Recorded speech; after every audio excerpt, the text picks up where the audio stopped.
tonight with the very amazing Suzie G. Force. Full name. Who I've just discovered, I knew she was very talented, but I've also just discovered that she's a music producer. So I'm going to now list off all of her wonderful talents, and you will be as stunned as I am that there is another one on the list. So Suzie is a science fiction poet, a science fiction playwright, organiser of the wonderful BSFA. She is a music producer, I've just learned. She's also a doctor and a fabulous model of amazing green dresses. I do like green dresses. So yeah, I guess we should probably start off with, actually I'm always inclined to ask you how you accomplished all of these amazing things, but I'll start easier than that. So how did you end up becoming a science fiction poet? Because I get writer and you know, like playwright and stuff, but poetry is a bit new for me, so how did you become a poetical science fiction person? Yeah, I mean there's like a kind of list of like stepping stones I had to go through. I started writing poetry when I would write short stories first of all, and now I was thinking, how can I build on my character? Like, you know, all these different characters, what motivates them.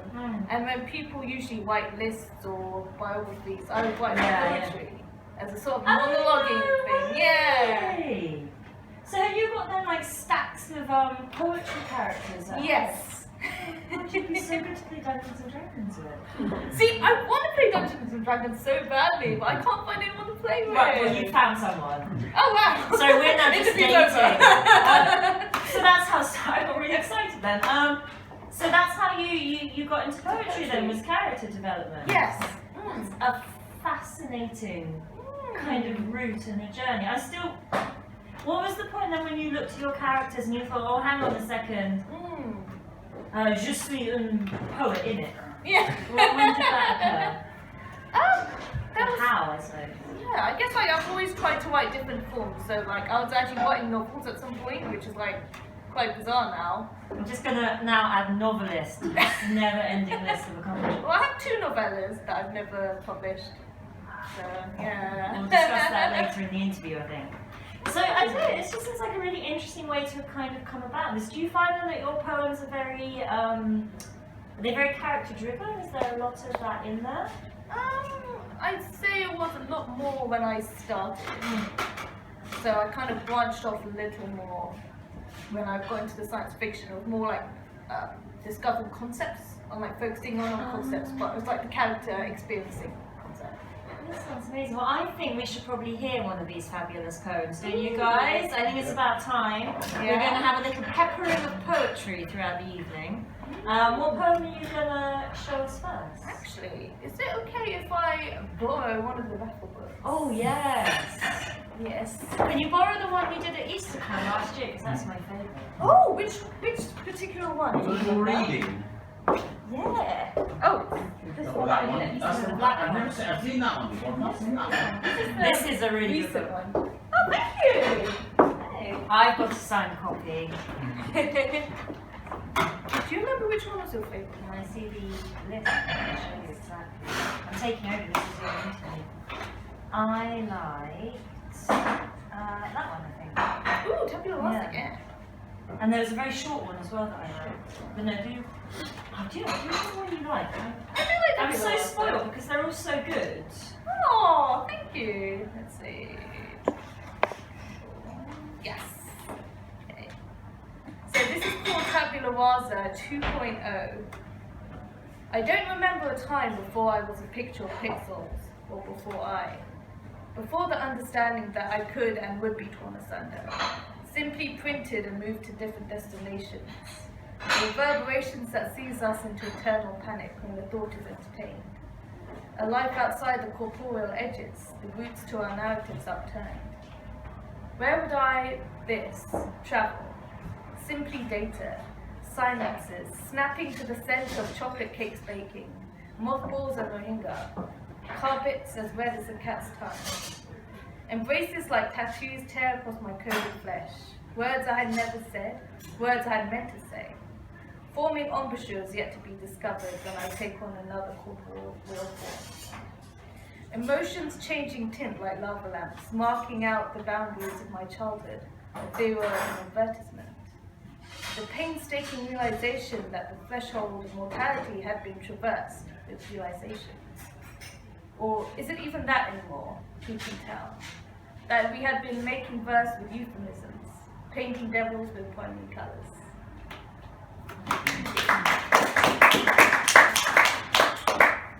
So I think it interests me. I'm not a poetry writer. I don't have the skill, to be honest. And it interests me listening to that, how much depth and how much story you've managed to get into such a relatively short amount of prose. And I've kind of got two questions here, so I'll ask you one and then segue into the other one. I think the first thing is, you sort of said how you became a poet, but what is it about poetry particularly that inspires you, I guess, that draws you to the form? I guess about how concise it is. Like, people often say that I'm a person of few words, which I think is quite true. Like, I remember when I was, starting off my PhD, and they would ask me, questions about my thesis, and I would just say in a sentence, they're like, could you elaborate more on that? I'm like, well, I've already said the answer. Yeah. So poetry was made for me in that sense. Like, I find it really hard to ramble. I see, maybe I ramble too much, but I find it really hard. It's I wish I very could. It's very good though how just so quickly you're able to get across this sort of. So the poem that we just heard, Tabula Rasa 2.0, at least the way that I enjoy it, is it feels like it's got a very kind of hopeful and yet very lost kind of where am I, what am I? It's very or to me, I hear it's being very quite existential but quite hopeful. Very, yeah. And I just think that's wonderful, and I think you can get that across maybe easier in poetry. I don't know if you struggle sometimes, whether you find it's easier to get directly to those kind of points. Because you said you wrote novellas before, and Yeah, because I always find it hard to get get that particular point across, because you have characters to deal with, you have settings to deal with. And then sometimes I kind of lose it in characters trying to build themselves, and then the concept gets lost. And yeah, that's fascinating. So you might perhaps have answered the second part of my question, because I was going to ask you, what are the advantages then that you think poetry provides to you over other forms of text and prose and things like that? But I'm wondering, I might twist it on its head. Do you mind if I go slightly off piece? Yeah, go ahead, yeah. I'm going to think, so what, because I think you've just said that for you like the fact it's concise and you can get directly there. What do you think then sci-fi poetry gives to your readers that maybe more extended sci-fi writing doesn't? Well, I was thinking about this recently, and I think it's probably about what you don't say in the poem. So, with science fiction, we've always been taught to, world build as much as possible. Yeah. And I know so many writers who love the idea of world building. They have all these notes and all these diagrams. I'm like, why am I the only one who doesn't like world building? No, I'm with you. I much prefer the kind of Terry Pratchett, there's a city and everyone's exactly, in it. Approach things. I can't see you and I sitting there then reading kind of George R. R. Martin or Tolkien together very happily. It can be hard. Yeah. So, for you then, you think that's something that people can get from the poems, maybe you... Yeah, I kind of give them little signposts really, and it's up to them to fill it in the way they want, which is quite cool. It's more of an active reading as well. I can see that, and it must, I guess, give your readers as well perhaps more ownership over your work. Yeah. Because I know definitely for me, I've read things, and my husband, James and I both have this book, and we've read things and come away with completely different ideas of what the poem is about. Oh, that's cool. Yeah, you're lucky, isn't it? Because we'd be arguing now. I find that one very existential. Well, give us time, we're good at arguing, Okay. I was going to say as well, I suppose, these things are very interesting to me because we're kind of dancing over a lot of the questions that I have, and I think it's part of poetry that makes them very natural kind of questions. Yeah. What do you find then is the hardest part? Do you ever struggle? Do you get writer's block?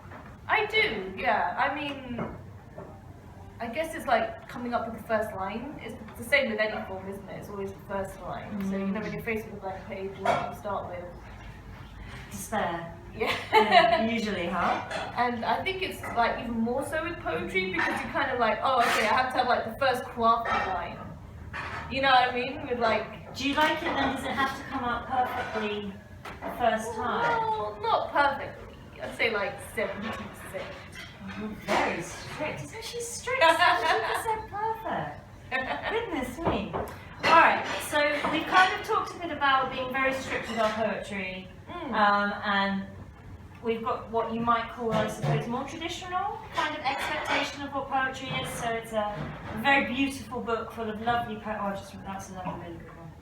But Susie, it's not the only kind of poetry that you provide. That's true, yeah. So I believe you also do EP poems as well. Yeah, so your spoken musical word. production comes in. Could we maybe get one of those and then we'll discuss a little bit about how that works? Okay, it's going to be really interesting. So we've done a very kind of Blue Peter technology setup here tonight. We've got a very traditional pint glass speaker. Do you want to have a go? So this is from, is this from Paper Dolls? Paper Dolls, yeah. Okay, so I'm going to attempt it from memory. Oh! Yeah. Okay. This is so cool. I don't think, have you done any like music on BSFA before? Not that I'm aware of. We've Like- done music after BSFA. Yeah. BSFA.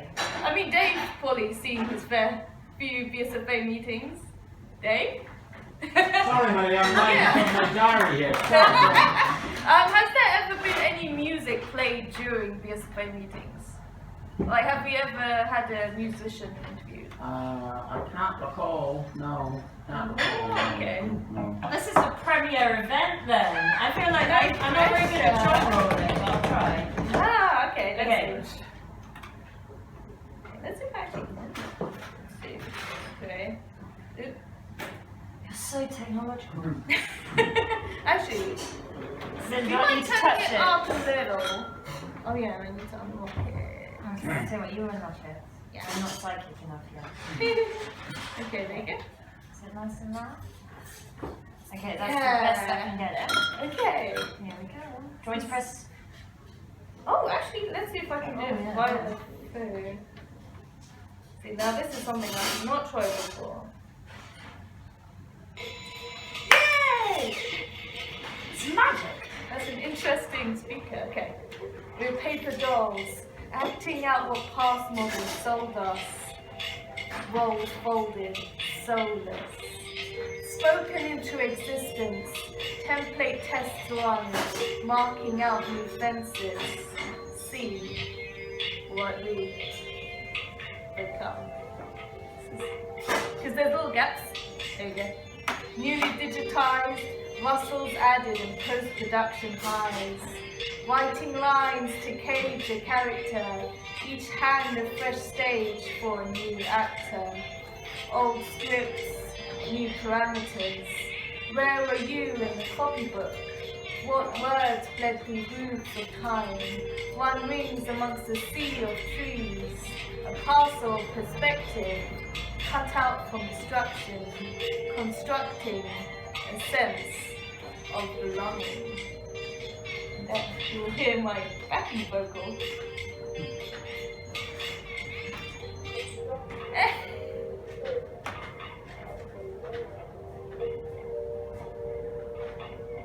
With paper dolls, acting out what past models sold us, walls folded, soulless, spoken into existence, template test run, marking out new fences, see what we become. Innovators forgotten, with mishandled pages, facts and fiction from forgotten ages, confined by chapters, told by another. Give me enough strength and time for my pen to not falter. I am alterity, world, have you missed me?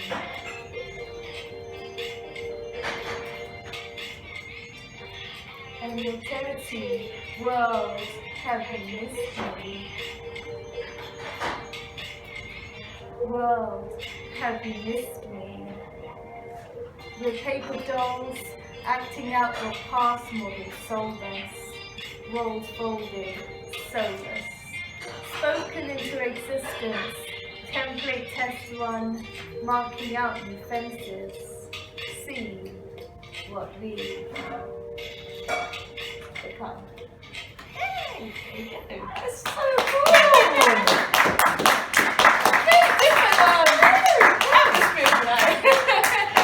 I'm very delighted I got the whole thing in stereo. That was amazing. I'm now sitting in the house. Yeah. So I have so many questions now to ask you about how you approach this in comparison to how you pronounce. I'm going to be very old-fashioned now and call it traditional poetry because I'm officially an old woman.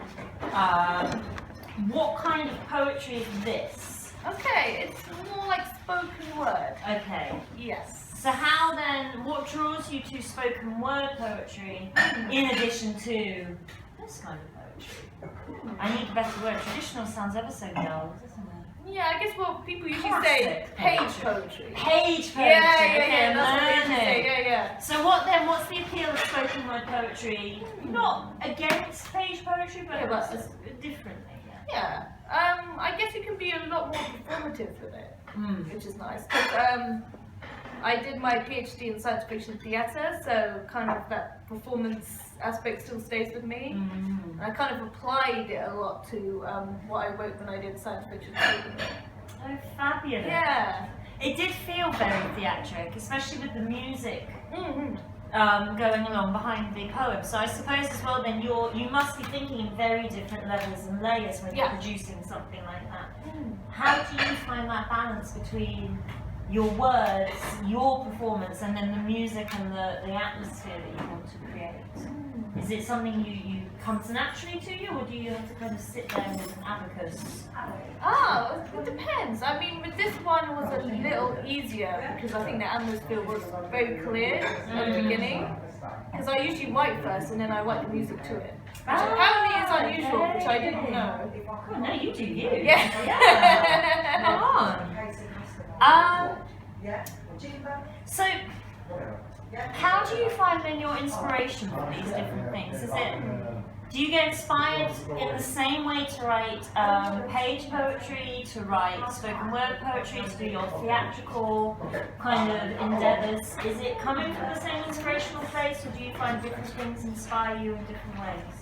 I think there's like a whole load of different things, but I think it's all like come together to inspire different branches. Okay.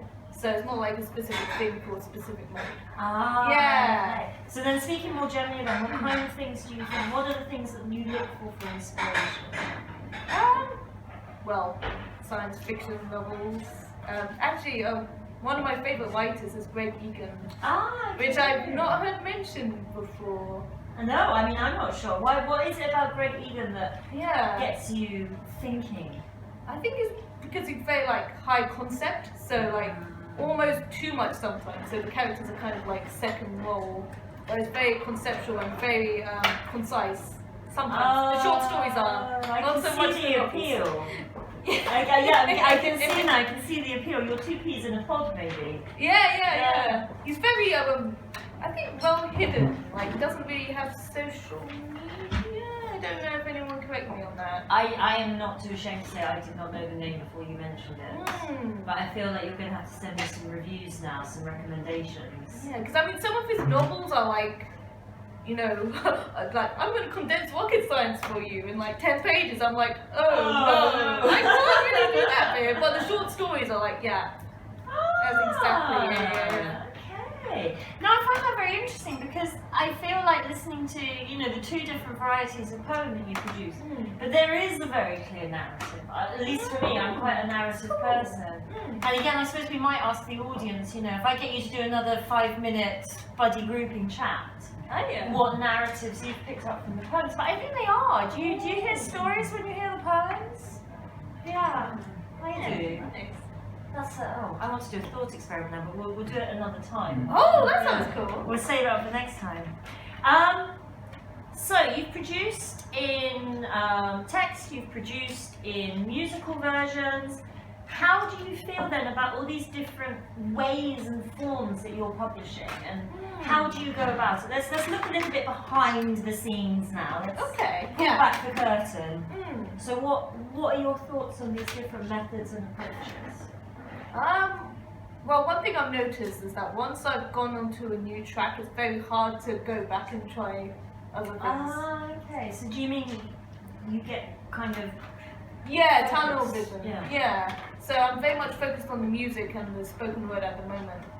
I do want to write plays at some point as well, but I feel like, there's like a period where I've done this and then a period where I've done that.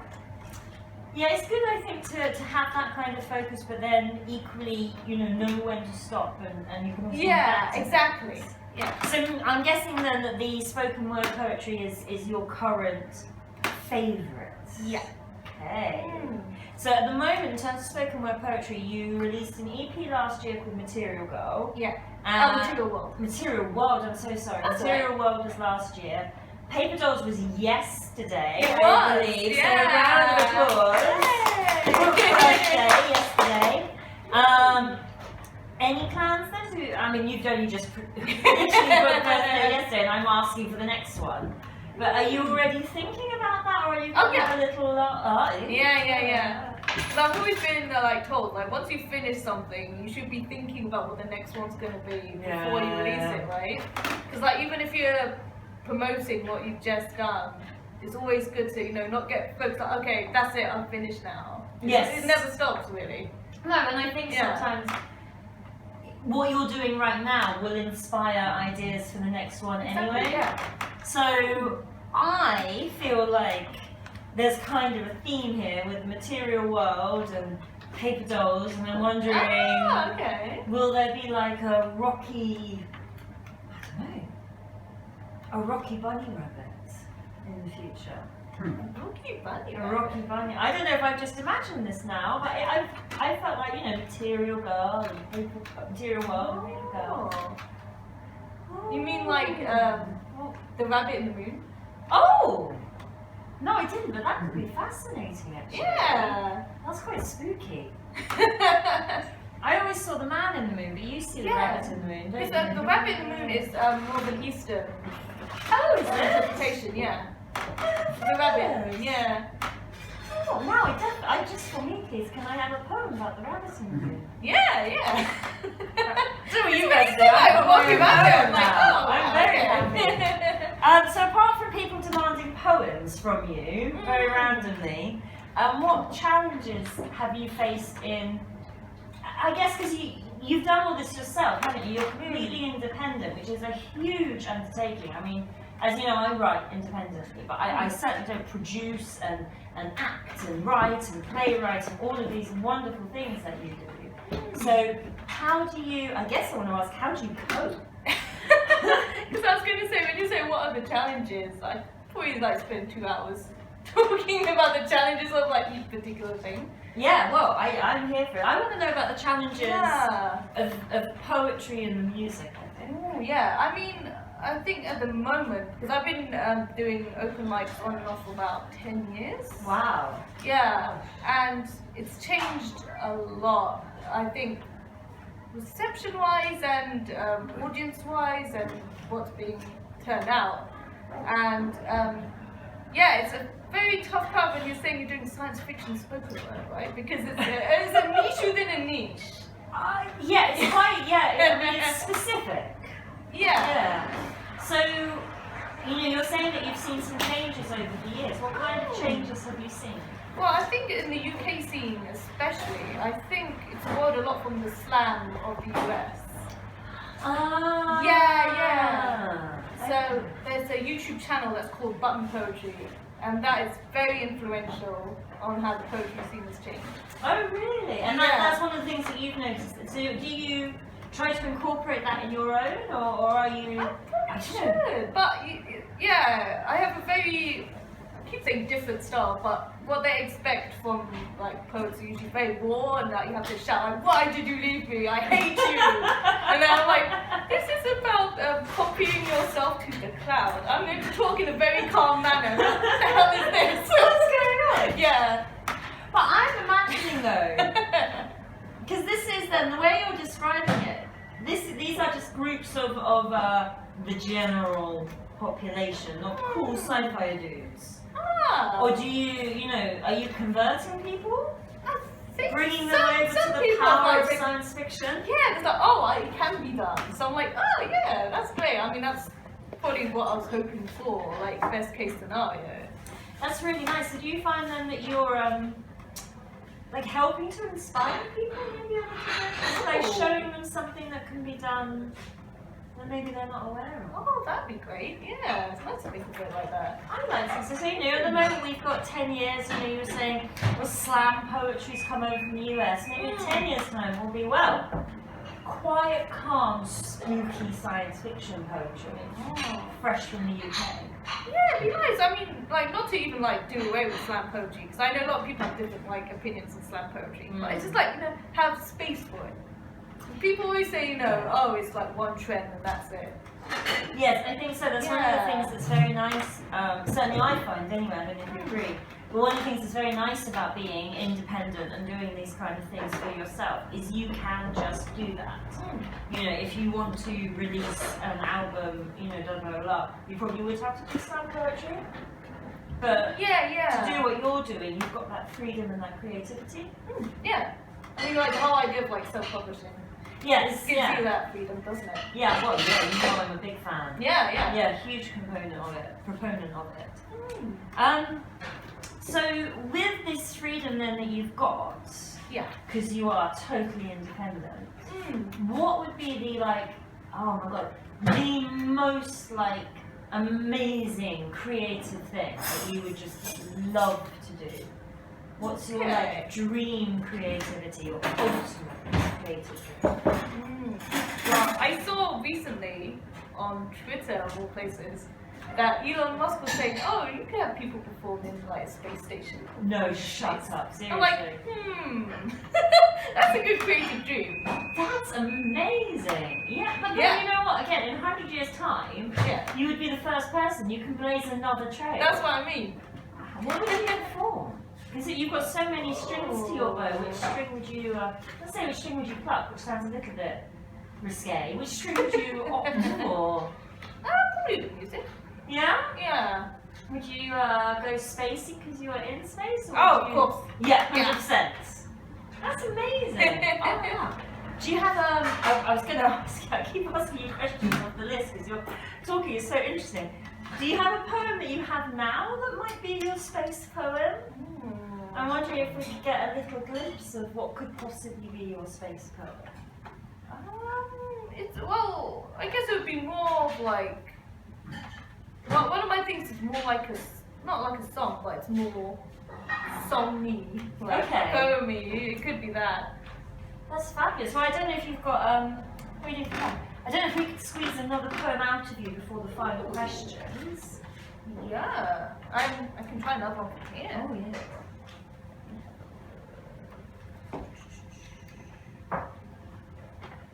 Oh, that's so cool. It's just funny because some of the ones I adapted actually into tracks. That's nice. Let's see, which one? The difficulty here is they're all so very good. Oh, no, come on. I tried Newtown actually. Yes, I like reading this that one. Yes, I remember that from your book launch. Yeah. Okay, I'll try and be calm. So this one is called Newtown. I walked him in the street, feeling each poor peel lift in place. A top-down battle strategy, second nature, timed to the sergeant's screams of breath. They said we used to send heartbeats through watches. I imagine his low lunge, eyes dilated, antenna tail pointing north, as he dashes amongst the distant throng of blood that tastes metallic. Bionic eyes whistling, ocular muscles collapsing like a cannon, an odor sleuth, dropping the breadcrumbs after a massacre. I walked him in the park, barren landscapes where people used to play. He snaps at the swings, wind severed, flying freely, lifts a branch-like leg saluting the USB tree while he charges. Dreams of what could be, wrestling ghosts of rabbits in meteor snow. I walked him home, waiting for the dots to join while I recline and scream-like, so I can clip the footage out of his eyes, wrap myself in a scarf of senses to imagine the world outside.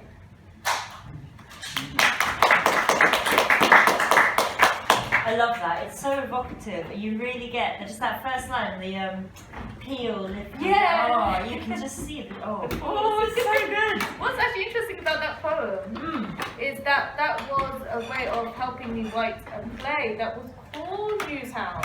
No way. Yeah. So it was actually acted out. It was like a 10-minute play that was produced. Oh wow. That's a wonderful kind of cross-fertilization then. So will you do more plays? I know you're saying at the moment you're very focused on the spoken word, but will we get a Susie play at some point?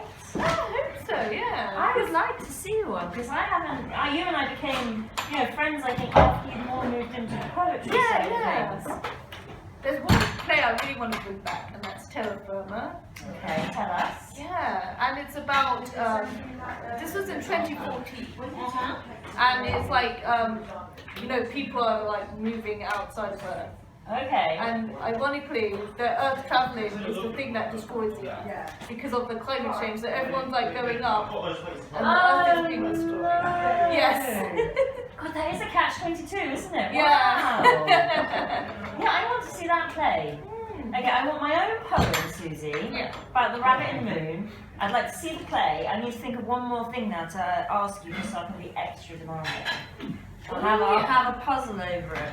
While I'm puzzling over all the things that I want you to do for me, I wonder if you could give some advice to anybody who might like to do some sci-fi poetry or spoken word.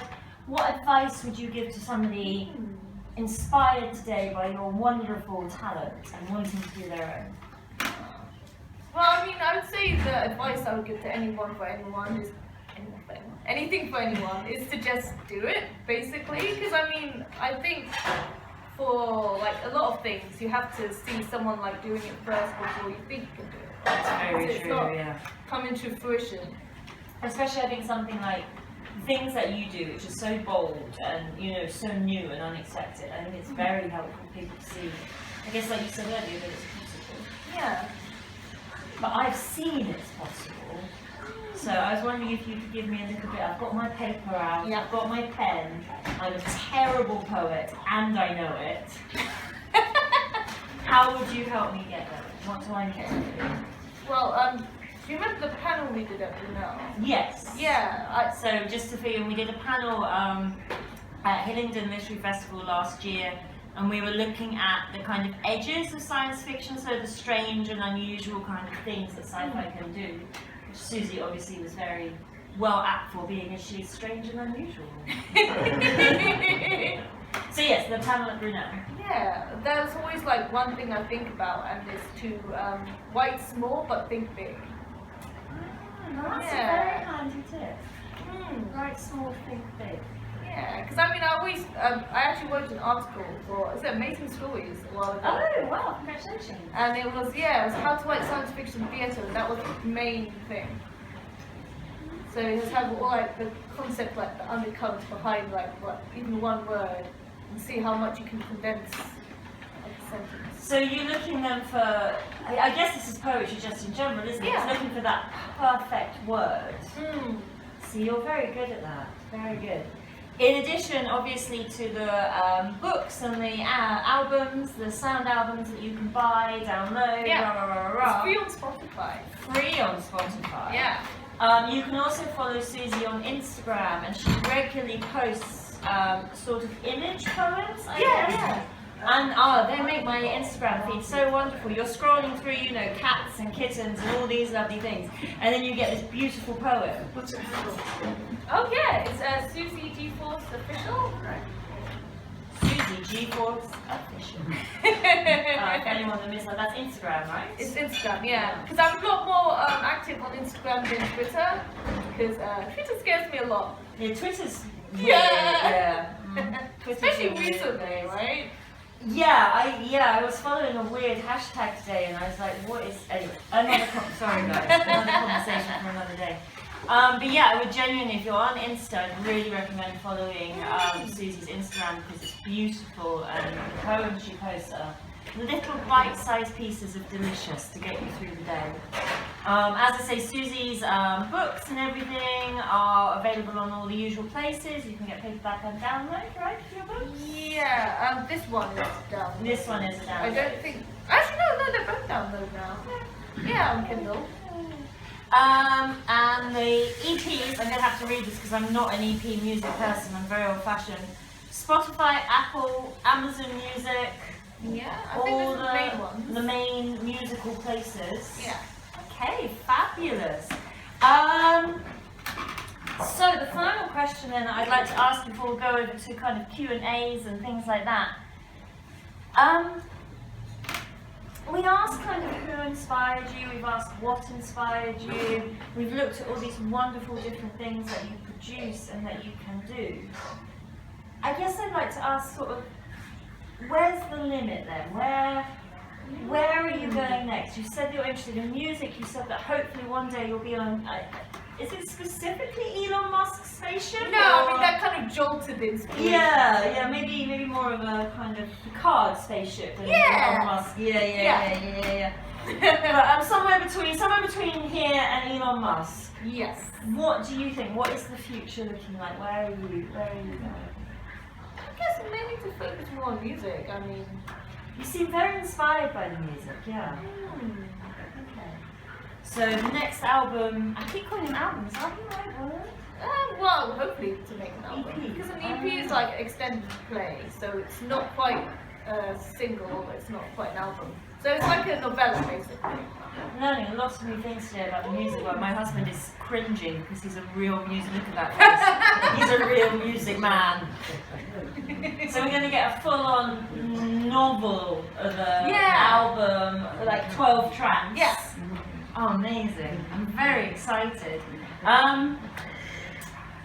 Okay, wow. We've, I think, discussed all of your amazing ideas. Would you like to see us out with one more poem? We'll be lucky enough to see us out with one more, and then we'll have a little bit of a question and answer session. Yeah. Okay.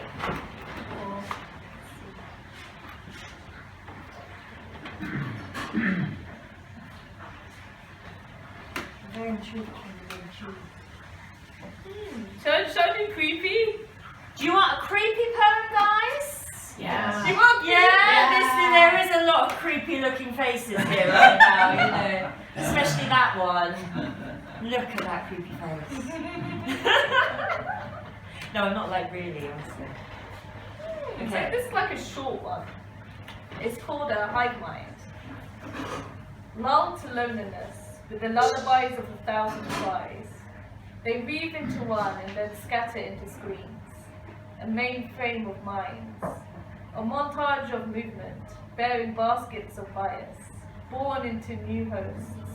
Hatred, happiness, holistically hard-baked, creating future courts of our past crimes. Sounds like Twitter, actually. It's not far away. I like this. I was like, wow, okay. Now I said that I've run out of questions, but I'm actually, where's he gone? Which Hive one? minds. I liked the... I actually did a play on hive minds. Did you? Was Yes. it to do? Now my question was going to be about the future courts line. I'm just trying to find Yes. it. Was that where the poem, excuse me, was that where the play came from? There's actually a scene in there. The I've hive seen mind. this with you before, with Andrew. I did perform with Andrew, yeah. It's actually, that's based on that. Oh, that's very interesting. Okay, so you have to tell everyone, because we're now gossiping. Tell everyone about Hive Minds and what it is. What This is is it? the play, I mean. Oh, yeah, Sorry. so the play's called Stuff, but yeah, it's about a hive mind and how they form and how they kind of like get rid of any outliers thought-wise. And there's a court scene where also Andrew and I were reading the part, and I'm like, I think Andrew was 100 people. Yes. Yeah. And I'm supposed to be someone who has like lived many lifetimes, so kind of has the very jaded view on how morality is. So yeah. Because I think I just love this line here. You're very clever, very clever. But I love this, creating future courts of our past crimes. I love that. Which Yeah. I have to say feels quite prescient at the moment. Yeah. Sci-fi always becomes real-fi, doesn't it? Eventually, does. yeah. That's very clever. Thank you. Our star is ready for you. I think I know. Okay. Clearly, Ida has no questions. Anybody? Go on, my love. I'm not sure it's so much of a question as wanting to show everybody what the front of that book can do. Because I know what the front of that book can do. And you haven't shown everybody, and it's so damn cool. Oh, we did think about that, didn't we? Yeah. I have You do have it. Yeah, Yes, it's okay. right here. So just before you do it, so we did think about this, but we sort of drifted away from it a bit. But do you want to explain what it is that Ida's actually talking Yeah. about? So For those that don't know. yeah. So this cover is an augmented reality cover. So basically, if you scan it with your phone, you get something that you wouldn't normally get if you see it without a phone. Yeah. Yeah. So there's an app. You were on iPhone only. Have you branched out or is it still iPhone? This one's on Artivibe. Artivibe. Yeah. Okay, so I think Ida's gonna maybe. Should I stand up? Or old lady stand up. So you get your little app. Is there an ISBN or should we immediately upload? Wow. That's nifty. Isn't that good? What's the app called? Artivibe. So Susie also does poems that you can. She places them in locations, and you can only see them if you've got the app. And so you can walk through her poems. It's very clever. Actually, there's something about the AR cover that I saw, like, was it a few months ago on Twitter? Like, someone had an AR cover and they said they had done it this year. And, you know, David Bowie's son? Yes, yeah. He retweeted it saying, "This is the first time I've seen anything like that this year. It's so amazing." I was like, no! We should have tweeted him. Oh man. Yeah, because it was like, it was a very cool one actually. It was kind of like a portal. It was a very cool one. Oh, thank you. I Well, bet they're not doing street poetry. If you get, what's happening with all the street? Is it still up and about in places where you can? well, it's wherever the phone was. Wherever the phone is, but it's still there. It's still doable. Yeah. I think I've got some stuff on Snapchat. There we go, Snapchat guys. Snapchat. It's very clever. Yeah, you can just kind of put her poems and walk through them. It's brilliant. Thank you. That was a lovely question. Any other questions do we have?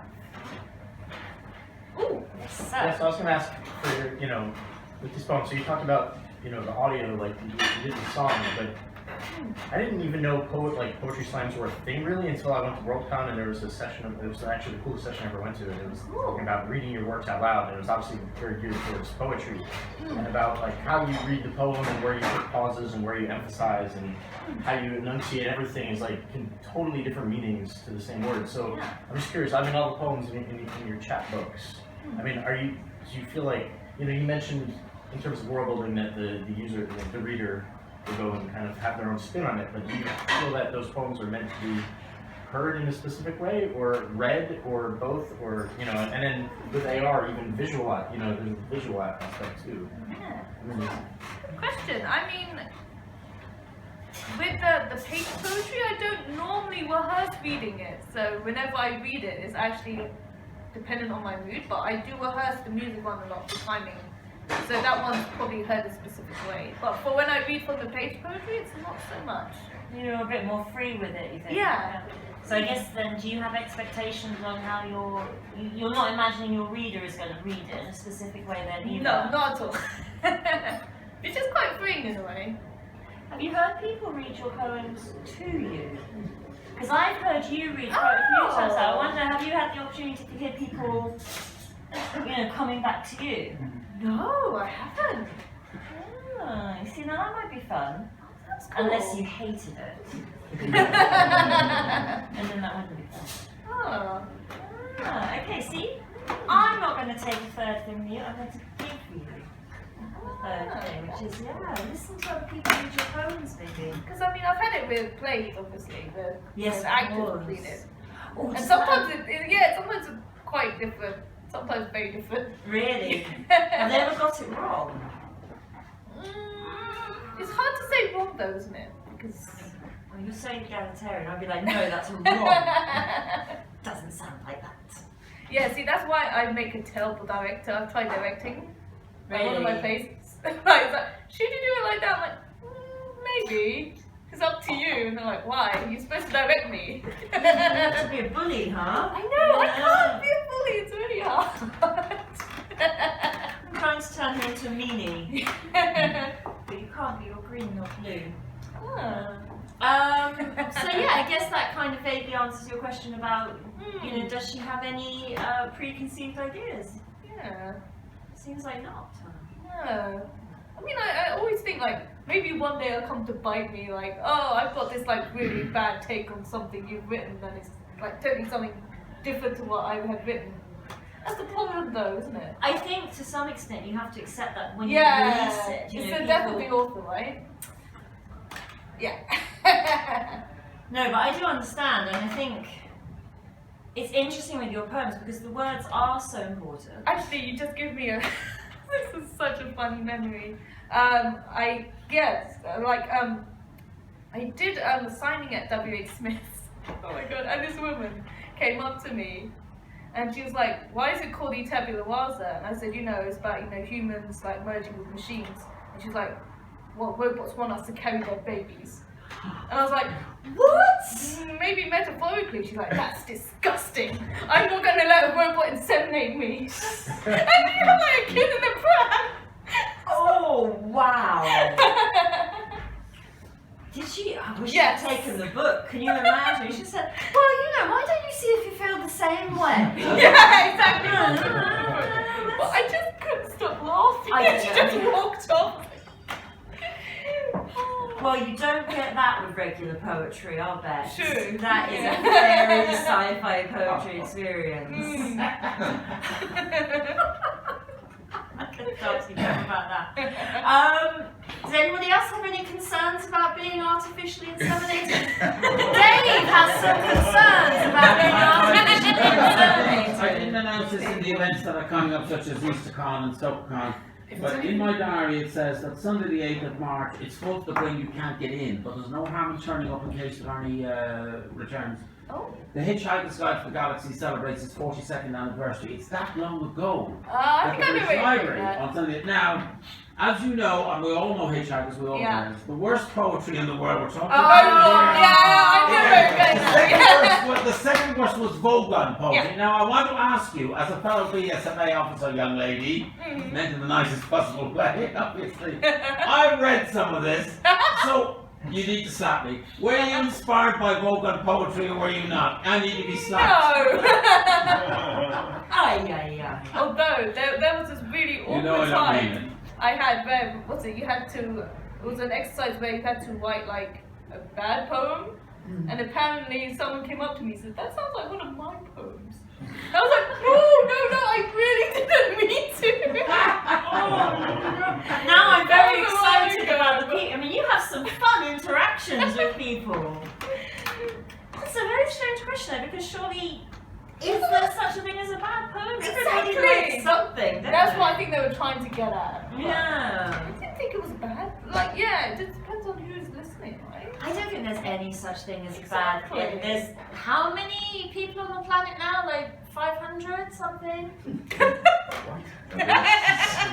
652, I believe, at last count. Definitely enough people that there's going to be somebody that likes everything, huh? That's I true. don't know. I mean, the internet, you can, What? I like to know the internet when people have opinions. There's always someone who's like, People do have opinions on the Yeah. internet. They need to stop. There's too many. I think that was a very good answer to your patently ridiculous question, Dave. There you go. Don't worry, I'm being put outside the wall later, you know, with the This is sandbags. why you're wearing a suit today. I see the air of respect. Yeah, Rhysling, whatever, yeah. No problem, I accept that. Is there another? I thought there was another question. So yes. Do you, your poetry is very avant-garde. Have you worked in traditional forms as well? And if so, how do you find they compare? Oh, well, you mean like sonnets and like poetry? Yeah. You know, I mean, I love the kind of vers libre beat feeling of your poetry. But so I did wonder, because I know a lot of poets work in a variety of media. You know, whether you had worked in things like sonnets, sestina, blank verse, and so forth, and if so, how it compares. Yeah, I mean at university, we would have like a module for poetry, and that was all about like discovering different forms. And I don't know, I found it a little too restricting, because I think restriction to some point kind of gives you that kind of, there's this phrase like genitive constraint. So some constraint gives you some sort of creativity, but I think there's a limit to that. And I think when I was writing those forms, I was like, okay, I don't really want to keep writing like that, but yeah. I'm glad that I did that, because it's always finding out what you don't want to do as much. Yeah.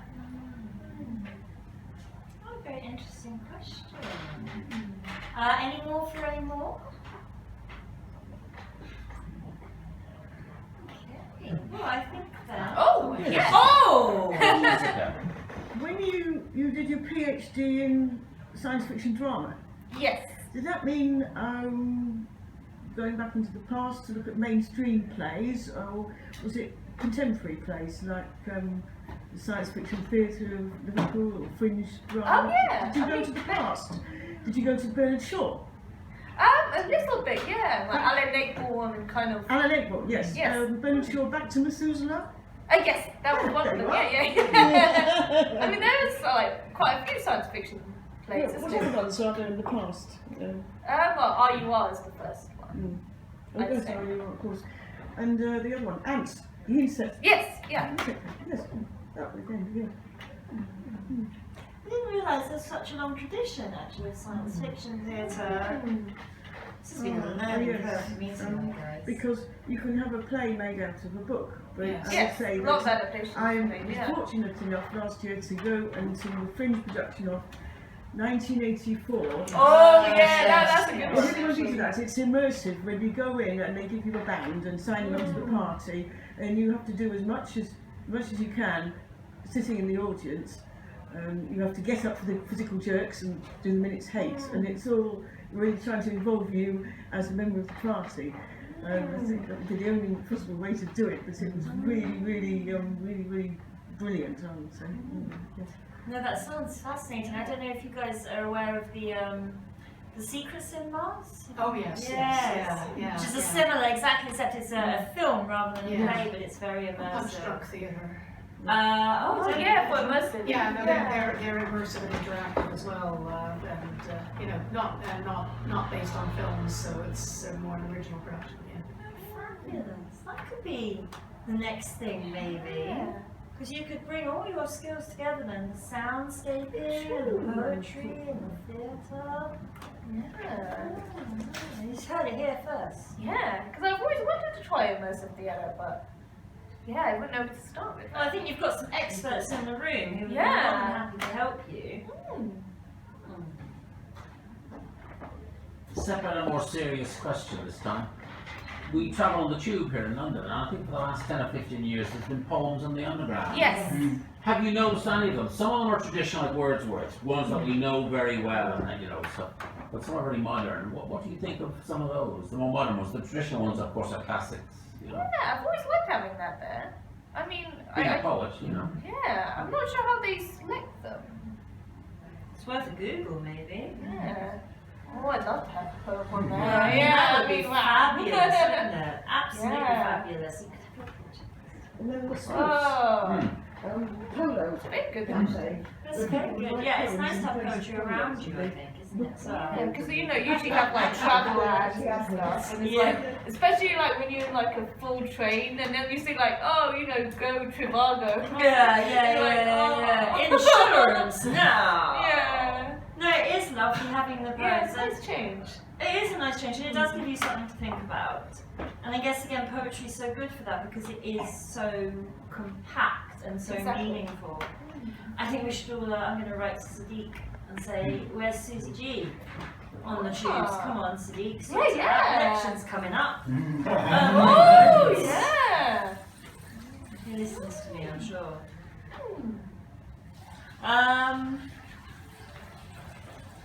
Okay, I think we'll give Susie a huge round of applause. Thank you